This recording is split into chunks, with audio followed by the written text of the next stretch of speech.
केसर का बीज जिसे क्रोम के नाम से जाना जाता है, ये कश्मीर से मंगवाया जाता है। हम लोग इसको पंपोर से लेके आए हैं। ये 8 ग्राम से ऊपर जो बीज होता है वही बीज फ्लावरिंग कर सकता है। 2 अवस्थाओं में ये क्रिया पाई जाती है। पहली लैब के अंदर, जिसमें वातावरणीय कारकों को नियंत्रित किया जाता है, और 8 ग्राम से बड़े बीज के अंदर फ्लावरिंग होती है।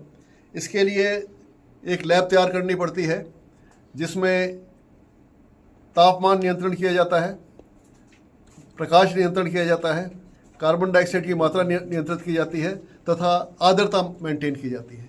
आर्द्रता करीब 85% होती है। इसके साथ में तापमान में इस पादप को कोल्ड शॉक देने की ज़रूरत है।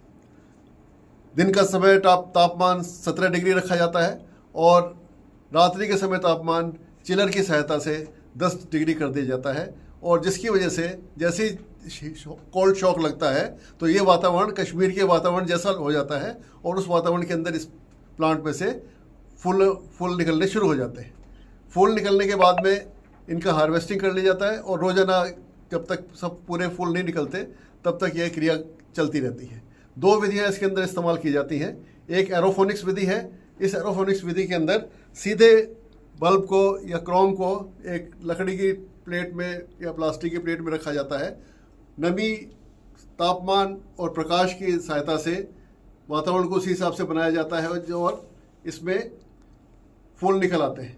लेकिन हम लोग इसके अंदर कुछ और परिवर्तन किए हैं, जिसमें इसको मिट्टी में लगाया गया है, और मिट्टी में लगाने से इसके अंदर फ्लावरिंग की गति अपेक्षाकृत अधिक हो गई है।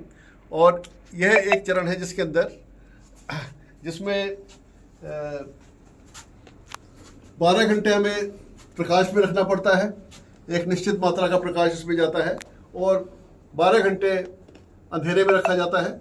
दिन के समय तापमान 17 डिग्री होता है, रात्रि के समय तापमान 10 डिग्री कर दिया जाता है, और अगले दिन जो इसमें से जो शूट बन जाती है उसमें से फ्लावरिंग की क्रिया प्रारंभ हो जाती है। 8 ग्राम वाले क्रोम के अंदर सामान्यतः एक शूट निकलती है, और जैसे जैसे साइज बड़ा होता है तो एक से अधिक शूट भी इसमें निकल आती है। इसके बाद में जैसे ये फ्लावरिंग का क्रिया पूर्ण होती है, तो इस फ्लावरिंग की क्रिया पूर्ण होने के बाद में इस बचे हुए क्रोम को खेत में लगाया जाता है, जहाँ पर मिट्टी की गुणवत्ता का ध्यान रखा जाता है। इसमें लोमी सॉयल, सैंडी और क्ले मिलाकर बनाई जाती है। इसके अलावा इसमें वर्मी कंपोस्ट डाली जाती है। फंगस को ख़त्म करने के लिए फंगीसाइड का उपयोग किया जाता है। दीमक अगर होती है तो दीमक का उपचार किया जाता है। इस प्रकार से 8-8 इंच की दूरी के ऊपर ये बल्ब ज़मीन के अंदर करीब 6 इंच नीचे लगा दिए जाते हैं, और ये ज़मीन के अंदर करीब 4 या 5 महीने मल्टीप्लाई करते हैं, जिनमें इसकी संख्या बढ़ जाती है। एक बार ये एक क्रोम 8 साल तक लगातार फ्लावरिंग कर सकता है। ज़मीन में लगाने से मल्टीप्लाई करता है, और लैब में लगाने से इसमें फ्लावरिंग की क्रिया होती है। पूरे चक्र को अगर देखा जाए तो ये चक्र लगभग 3 महीने लैब में चलता है। इसके अलावा 5 या 6 महीने ये चक्र मल्टीप्लिकेशन के लिए, अलैंगिक जनन के लिए ज़मीन में चलता है। उसके बाद में करीब 90 से 100 दिन तक, जिस समय बहुत अधिक गर्मी होती है, उस समय इसको लाकर अंधेरे में 3 महीने के लिए रखा जाता है। तत्पश्चात जुलाई के अंदर पुनः इसको लैब में ट्रांसफ़र कर दिया जाता है। यह क्रिया लगभग 8 साल तक लगातार चल सकती है। इस बीच में एग्रीकल्चर फील्ड के अंदर या किसी गमले के अंदर या किसी लैब के अंदर मिट्टी का बर्तन भरकर हम इसका मल्टीप्लिकेशन कर सकते हैं, प्रजनन कर सकते हैं, और बाद में जो है लैब में लगा कर इसको फूलों का उत्पादन कर सकते हैं। जहाँ तक बजट का सवाल है, सबसे पहला खर्चा तो इसके बल्ब के ऊपर आता है, जो कि कश्मीर से लाया जा सकता है। इस बल्ब को लाने के बाद में इसको एक लैब की तैयारी की जाती है। लैब के अंदर तापमान नियंत्रण की क्रिया होती है, जिसमें इंसुलेशन किया जाता है। साथ साथ एक चिलर और एक एसी लगाना पड़ता है, और लाइट के लिए ट्यूबलाइटें लगानी पड़ती हैं, और एक ह्यूमिडिफायर लगाना पड़ता है। ये इस इंफ्रास्ट्रक्चर के साथ में लगभग 8-9 लाख रुपए के अंदर ये सारी चीज़ें पूर्ण हो जाती हैं। उसके बाद में फ्लावरिंग बल्ब लाने के 2 महीने के अंदर अंदर फ्लावरिंग की 2-3 महीने में फ्लावरिंग की क्रिया हो जाती है। इससे ज़्यादा महत्वपूर्ण यह है कि ये कार्य तो प्राथमिक स्तर का है। द्वितीयक स्तर का काम इसके प्रजनन से संबंधित है। जब तक आप इसका खेतों में मल्टीप्लिकेशन नहीं करोगे तब तक ये एक्सपेरिमेंट सक्सेसफुल नहीं होगा। खेतों में मल्टीप्लिकेशन करने के बाद में एक की जगह 3 या 4 बीज बन जाते हैं और अगले 2 साल के बाद में इनका साइज थोड़ा बढ़ जाता है और ये लगातार फिर 8 साल तक करते रहते हैं, प्रजनन करते रहते हैं और फ्लावरिंग करते रहते हैं, और जिससे कि आप लगातार इसको कई साल तक उत्पादन भी ले सकते हैं, फ्लावरिंग का उत्पादन भी ले सकते हैं, और इसका जो क्रोम का गुणन होता है, मल्टीप्लिकेशन होता है, उसको क्रोम को बेचकर भी इससे इनकम की जा सकती है। 1 साल के अंदर अगर आप चाहो कि इसमें प्रॉफिट होगा, ये वाली क्रिया नहीं होती। आपके पास क्रोम होगा तो उसमें केवल 1 किलो केसर निकलेगा। मूल चीज इसके अंदर क्या है, केसर निकालना एक बड़ा काम है, लेकिन इसका मल्टीप्लिकेशन मुख्य कार्य है। जब तक मल्टीप्लिकेशन या उसका प्रजनन जमीन के अंदर नहीं होगा तब तक ये एक्सपेरिमेंट बहुत सक्सेस नहीं है। इसके बीज है वो क्या भाव बेचे जा सकते हैं या खरीदे जा सकते हैं? आज की तारीख में कश्मीर में इसके बीज का साइज जो 8 ग्राम है वो 1400 से 1500 रुपये किलो है। अब से 2 महीने पहले करीब ये 1000 रुपये किलो के रेट से मिलता था। इससे कम भाव का भी मिलता है, लेकिन उसके अंदर वजन कम होता है। अगर मान लिया 2 ग्राम 3 ग्राम का है तो वो 700-600 रुपये के भाव से भी मिल जाएगा, लेकिन उसको फ्लावरिंग तक आने में 1 साल का समय लग जाता है। इसलिए मोटा मोटी 900 से 1000 रुपये पर केजी वाला बीज कश्मीर से अब से 2 महीने पहले जुलाई में मंगाया जाए, और वो फ्लावरिंग के लिए उचित रहता है। छोटे साइज का बीज के लिए आपको फिर खेत में लगाना पड़ेगा जब तक कि उसका साइज बड़ा नहीं हो जाता, उसमें समय लग जाता है।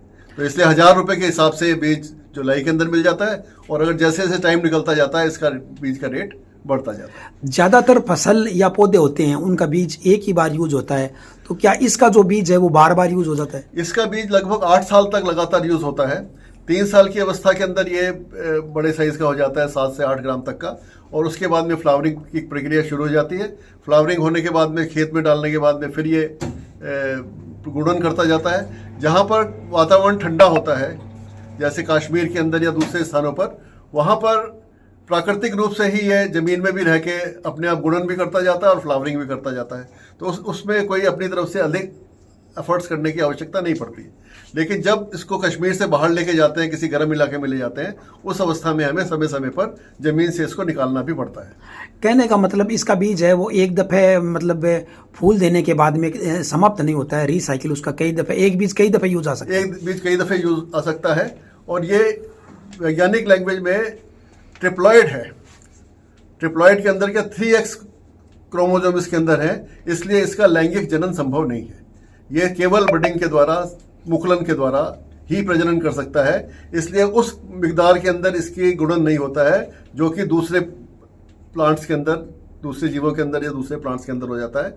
इसलिए क्या है कि इसको सिर्फ गुणन के द्वारा मिट्टी के अंदर डालकर ही इसकी संख्या बढ़ाई जा सकती है, जो बहुत तेजी से नहीं बढ़ती है। इसी वजह से इसकी उपलब्धता अपेक्षाकृत कम है।